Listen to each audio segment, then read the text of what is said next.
Hotere, in a way, was our first sort of rock star figure. And this is something that sort of stayed with him throughout his career. He was a very cool-looking guy and someone that, I guess, had mystique. His work also probed these really universal themes, like sort of light and dark, really high contrast things that everybody could get behind.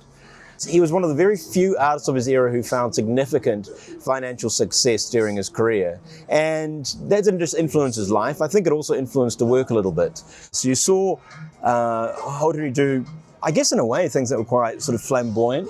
And for instance, in the early 90s, he started using gold in his work, valuable materials. You also saw him commenting on, public affairs. For instance, the Iraq War, there was a huge series of works on that. And even, things that Paul Holmes said on TV. Those famous comments about Kofi Annan, and Hotere did a series of paintings about that as well. All of this led to what could only be described as the perfect storm, where in the early 2000s, there was a sort of rush of interest into his work. And he really became one of the first artists, in fact, probably the only artist who's experienced a bubble. Around that time, major works were selling for massive prices, almost $300,000 on a regular basis. And that's back when like 300,000 was like $1 million now.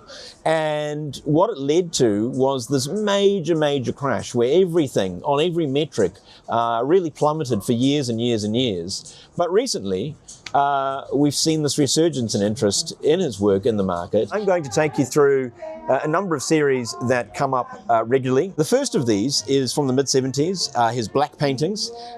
These are his beautiful geometric abstractions. For one of those works, you would have traditionally expected to pay on average around, let's say, $80,000, $90,000. But more recently, we've been seeing massive prices, well in excess of $100,000, sometimes even $200,000. Big shift there at the moment. It'll be interesting to see how that plays out over time. Next up is his banners. And again, these belong to a number of series. One of the most famous examples would be his Song Cycle banners. Those works, typically you would have expected to pay around, I don't know, $150,000 to $200,000. I think we've actually seen again one sell for $300,000 recently. Another big shift there. The most iconic series of works that he's done are his black window paintings. And the price for one of those that you expect to pay is probably around the $250,000, $300,000 mark. You're looking through a black window, your outlook is only black in one sense, it's a protest statement. But if you look at it in a different way, you're looking out into the night sky.